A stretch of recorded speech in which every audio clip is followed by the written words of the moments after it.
हम कुछ चीज़ साबित करना चाह रहे हैं कि कहीं ये बाई डिज़ाइन है कि इंडिया ने ये इक़दामात उठाने थे और इंडिया में अनरेस्ट होना था और उसके नतीजे में पाकिस्तान, जहाँ पे बिल्कुल कोई इशू नहीं था, लेकिन पाकिस्तान में भी तवातुर से ऐसे वाक़यात हुए कि यहाँ पे भी हालात ख़राब होना शुरू हो गए और इदारों के दरमियान महाजर आई।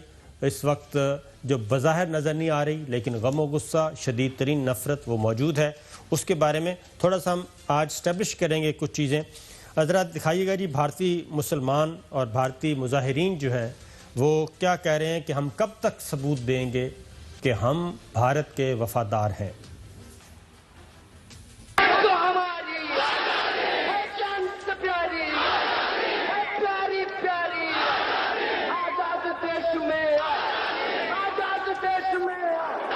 कुछ भी कर लो, तुम पुलिस बुलाओ, तुम डंडे मारो, हम नहीं झुके।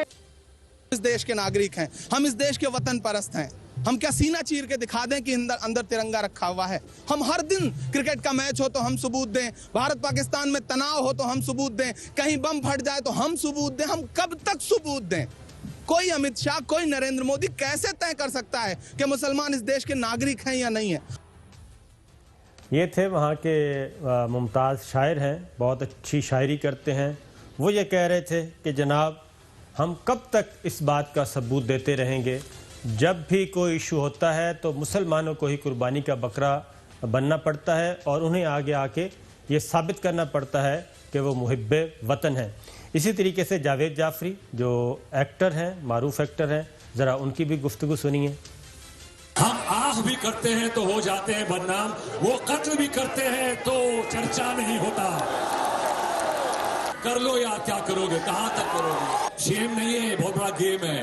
सभी का खून है शामिल यहाँ की मिट्टी में, किसी के बाप का हिंदुस्तान थोड़ी है।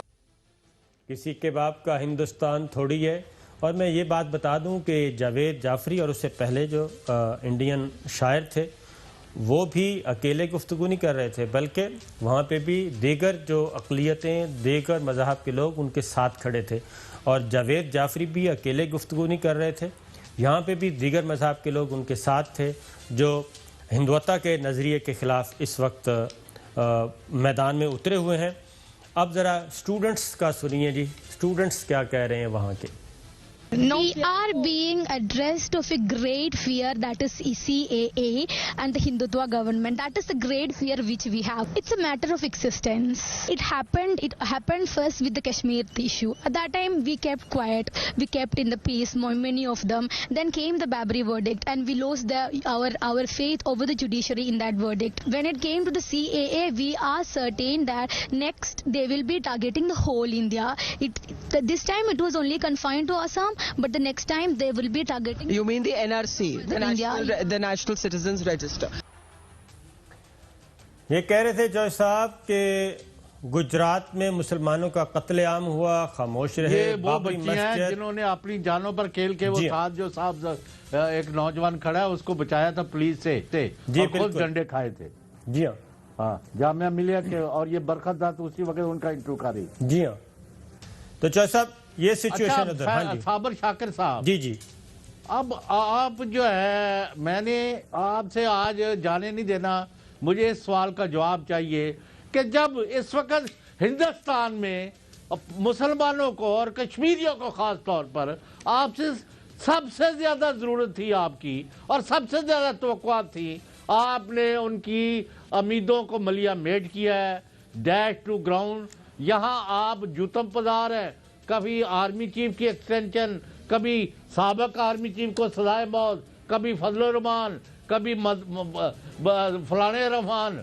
ये आप मुल्क को इंडिया के खिलाफ सफरा करना था, आपने आपस में महाजराई और जंग क्यों शुरू की हुई है? और इस साजिश के पीछे कौन कौन से हाथ है? ये साबर शाकिर सर, आपने कौम की रहनुमाई करनी है, आपका फर्ज और कर्ज है। तो साहब बिल्कुल हम उसी तरफ आएंगे, लेकिन पहले मैं चाहता हूँ एक चीज स्टैब्लिश कर लें कि देखें हिंदुस्तान इस वक्त लाखों करोड़ों लोग सड़कों पे हैं और अजीमुशान मुजाहरे हो रहे हैं, नरेंद्र मोदी के खिलाफ हो रहे हैं।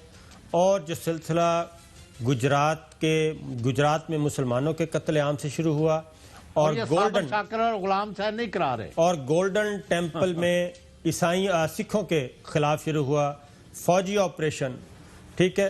और ये वो रैली है जिसको ममता बनर्जी वहाँ की चीफ मिनिस्टर हैं वो लीड कर रही हैं। उनकी गुफ्तगू है, जरा वो भी सुनिए कि वो क्या कह रही हैं। ममता बनर्जी, लाओ भाई। कि हर तकदीर से पहले खुदा बंदे से खुद पूछे, बता तेरी राजा क्या है। फानुस बन के जिसकी हिफाजत हवा करे, ओ सम्मा क्या बुझे जिन्हें रोशन खुदा करे। क्या बनर्जी वापस लो, वापस लो, वापस लो। बीजेपी छी छी छी छी छी छी, सीएबी छी छी छी छी छी छी। ये ममता बनर्जी थी और थू थू छी छी कर रहे हैं। क्या है ये छी छी करते हैं जो साहब गंदी चीज़ को देख के, अब उसका हम नाम नहीं ले सकते, इंतहाई गंदी बदबूदार चीज़ को देख के छी छी करते हैं। तो बीजेपी के लिए ये वो अल्फाज इस्तेमाल हो रहे हैं, इंतहाई तहजीब के दायरे में रह के एहतजाज किया जा रहा है। दोबारा सुन लें, जॉय साहब आप हंस रहे हैं। गलाजत को छी छी कहते हैं, गलाजत देखें तो फौरन छी छी तो इधर भी बड़े बड़े पड़े हैं, उनकी तरफ भी आते हैं। चौसा, मैं यही कह रहा हूं कि पहले हम अपने नाजरीन को ये दिखाएं कि इस वक्त दुश्मन मुल्क भारत में क्या हो रहा है और हम कहां खड़े हैं, हमें क्या किरदार अदा करना चाहिए था, क्यों नहीं कर पा रहे, वो भी सारी सिचुएशन बताएंगे। मुजाहिरीन जी, देशों के गद्दार को गोली मारो के नारे जरा वो भी दिखाइएगा जी। जी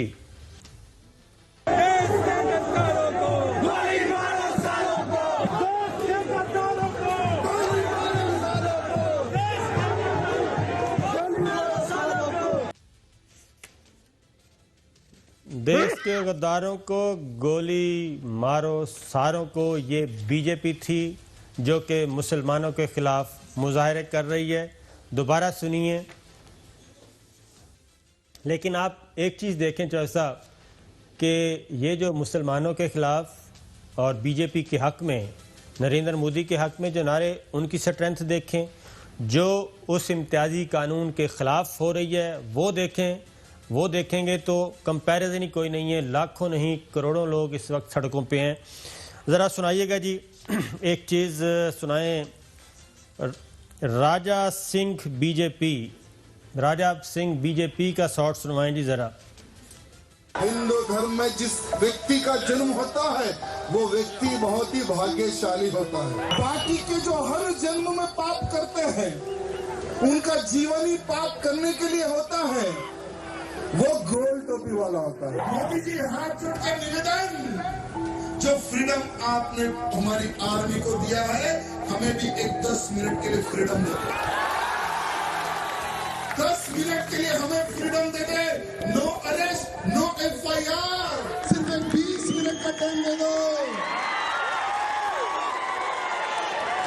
अरे 20 मिनट नहीं तो नहीं, कम से कम 10 मिनट का टाइम दे दो। No FIR, no arrest. No FIR, no arrest. वो कहते हैं हमें सिर्फ 10 मिनट का मोदी को कह रहे हैं कि टाइम दे दें और वही इख्तियार दे दें जो कश्मीर में, मकबूजा कश्मीर में भारतीय फ़ौज को दिया है। इससे आप अंदाज़ा कर लें कि मकबूजा कश्मीर में भारतीय फ़ौज को क्या इख्तियार दिया है। लाइसेंस टू किल दिया हुआ है, वहाँ पे कोई पूछने वाला नहीं है, और वही इख्तियार ये RSS के जो गुंडे हैं वो कह रहे हैं कि आप हमें दे दें।